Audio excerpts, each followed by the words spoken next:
What is up, guys, and welcome back to another episode of my F1 Mobile Racing Career Mode. We are here for episode number 20 today for the French Grand Prix in Season 4. If you guys did miss the previous episode at the Spanish Grand Prix, then definitely be sure to go check that one out before you see this one. A very entertaining episode, and as you can see here, we just claimed some blueprints for our cars, and we do have enough to upgrade our car to level 3. And if you would like to see more of this content, definitely be sure to hit that like and subscribe button. And let's get on to the French Grand Prix, which is Alpine's home race, so let's hope we can deliver a strong result for them. So here's the qualifying order then for the French Grand Prix. It's Verstappen, Stroll, Hamilton, Bottas, Perez, Norris, Tsunoda, our teammate Alonso, Ricciardo, and Gasly completing the top 10.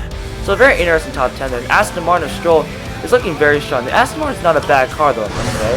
As we get ready to start our hot lap, coming out of the last corner here on the main street, starting our one and only hot lap of the French Grand Prix qualifying. Here we go, 3, 2, 1, go!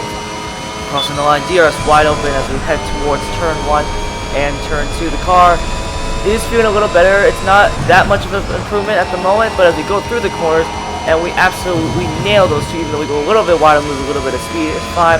The car does feel more grippy through the corners. It also feels a little more light when you actually chuck it in like this as we come through turns 3 and turn 4. Now coming to the tricky turn 5, make sure to clip the apex but not overuse the curb, or else that will leave us a corner cut penalty.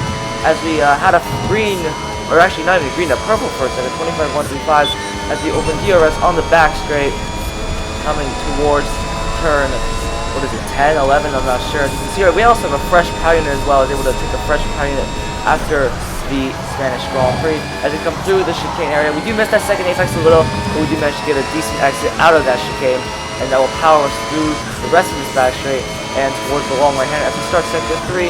Another purple sector, 32.338. So this lap is coming together pretty well, even though we had a couple mistakes here and there as we come through the right-hander. Now coming towards the very tricky long right-hander where we had to pinpoint breaking point right. Here we go then. And we pretty much just feathered the throttle and the brake there, just trying to find the right balance. We do manage to get that well. Now coming through this left-hander, which is also very tricky with this game, and we come out of that corner pretty nicely, I must say. As now get ready for this left hand. This left hand I think will be flat out. Maybe just tap the brakes a little bit. Yeah, there we go. Now grab this, but we do. Oh, I thought we needed a corner cut there for a second. Okay, I thought we needed a corner cut there on that left hander, and I got too cocky. And then when I did that right hander, I got a corner cut. That is the thing. Here we go, and across the line. Wow, and it is pole by 6 tenths. Yeah, we did lose a lot of time in that last second. We did come ahead of Verstappen, Stroll, Hamilton, Bottas, Perez, Ricciardo, Norris. Our teammate Alonso is in 9th, and Sainz is in 10th. Let's go for the race. So here's the starting grid, and it's us, Verstappen, Stroll, Hamilton, Bottas, Perez, Ricciardo, Norris, Alonso, Sainz, Tsunoda, Vettel, Gasly, Raikkonen, Giovinazzi, Leclerc, Mazepin, Schumacher, Russell, and Latifi complete the grid. So here we go then, as we get set. 5 red lights for the French Grand Prix, starting from pole position. It's lights out. And away we go, and it's a good start from us against Max Verstappen, who does get a decent start, move over to the right-hand side of cover him on, but he is still gaining. Now he tucks him behind us, and now moving over to the left-hand side. We're going to have to give him space coming into turn 1. We take a wild line to give him as much space as possible, and we are side by side coming through turn 2, and we do get a decent exit, but I think Max Verstappen just has the power unit advantage. You can see him edging way over there. Who's going to be latest on the brakes? Last of the late breakers, we come through, but I think we might have overcooked that a little too much, and plus I kind of messed up how to say that, but it's alright. We come out ahead of Max Verstappen, and now coming through the long right-hander, and now on the left-hander, which is the slingshot down the back straight, and we are well away from Max Verstappen. Looking on the grid as well, we got Stroll up in 3rd place, and Hamilton has dropped to 4th. That's all I know at the moment. Coming on this back straight, waiting for the chicane, spotting our braking point, which is now down to 4th gear. Clip that apex, get on the brakes again for 3rd. We do miss that apex again, which is not easy, I'm gonna say, to hit, because we're coming so fast, and or maybe just me with my bad driving, I'm not sure. We set a purple 2nd sector, coming through the long right hand, flat out, no need to lift, and we do take that pretty nicely. 41 track on it, I must say, but we're getting away with it, which is good. Now comes this long right hander, down the brakes, down to 5th gear, and we get that late apex perfectly. Now coming towards the left hand, can we make it 2 out of 2? Down to 3rd gear. We missed it a little bit, but we do manage to get that crucial exit. And, well, we went on the outside there for a little bit just to flirt with track limits again. And maybe they're playing us nice, even though we had that awkward corner cut at the end of this qualifying lap.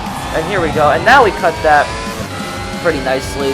And now I can't even speak right now at this point. Anyways, We got that pretty nicely, and now we start lap 2. And the thing about France, I must say, is that it's very easy to cut some of these curves. As you go down to 5th gear and clip those 2 apexes absolutely spot on and fly away. But yeah, anyways, back with these corner cut penalties, it's very easy to get corner cut penalties, really in the game just in general. Some of these corner cut penalties are absolutely ridiculous. And I had a couple instances whether in league races or doing career mode, where I've had some pretty awkward corner cuts, which I felt like weren't even legit because they didn't even give me, you know, any free time. It actually made me lose time. Like, for example, like if I was on the grass by any chance, and I somehow cut the corner, we're supposed to get a corner cut penalty. I mean, by going on the grass, I'm not going any faster than going on asphalt. As we come to the chicane a second time, and well, we kind of overshoot that. Although we do get the second apex this time, but we do manage to scrub a little speed off just to make sure we make the corner. But anyways, back to the corner cutting story. I think that although some of the corner cuts are fair when I'm just completely murdering the curves, but yeah, like especially that right-hander just before the long back straight, and then that right-hander just before the main straight, and the one I cut on my qualifying lap as we go a bit wide there, and as we tried to carry as much speed as we could. That corner is also very tricky as well on the Castellet circuit, as we had to balance the throttle on the brake just perfectly if we want to get a good exit out of there and find some lap time, you know, in that corner. As we come through the left hand there, this one is, it's meh, but yeah, this corner I'm talking about here is very easy to cut. Even if you know, stick about half your car on it, you could be at a risk for a corner cut penalty. I mean, it's not even based on speed at that point. As we start the final lap of the French Grand Prix, 4.3 seconds ahead of Max Verstappen. I mean, I'm really just talking about this because there's nothing much happening in this race, I must say. We come these corners flat out, and we almost throw a track limits there, and we do go a bit wide, scrub a little speed, but that's okay. We have a big gap to Max Verstappen coming towards the right-hander, down to 5th gear, getting the brakes down to 3rd, and this is the corner I'm also talking about, which is easy to track limits. Very easy to cut that curve and get a corner cut penalty, which can ruin your lap, and can also kind of ruin your momentum down this back straight. Remember, you want all the speed you can get down this back straight if you want to maximize A, your chances of overtaking, and B, getting a good qualifying lap for pole position. Anyways, that's really it. I think, you know, the corner cutting's fine at some points, and at some points it's just absolutely horrendous. As we come into the chicane, down to 4th gear, clip that apex, now down to 3rd gear, clip that. These corner cut penalties really love me, don't they? And that's what I also mean as well, because like we barely cut that corner, and like, alright, the FIS said you're giving me a corner cut penalty. I kind of don't understand that, to be honest. Like, come on, cut me some slack here for once, please. Anyways, back to the action. Coming through the right-hander one last time, get on the brakes, down to 5th gear, get that late apex, which was absolutely spot on. Now coming towards the left-hander, down to 3rd gear, clip that apex, get on the power national, get on the exit curve, get some momentum, and now coming towards the left-hander one last time. Should be pretty easy, just tap on the brakes here, down to 4th gear, clip that apex, get on the brakes again, down to 2nd, clip that apex, and see, that time it worked, but not because of only our car, which not halfway across the curve. Anyways, we're going to come across the line to win the French Grand Prix and the home race for Alpine ahead of Verstappen, Stroll, Hamilton, Bottas, Perez, Ricardo, Norris. Our teammate Alonso finishes 9th, and Vettel moved up to 10th. Thank you all so much for watching. If you guys did enjoy, then please be sure to leave a like and subscribe, and I'll see you guys in my next video. Goodbye.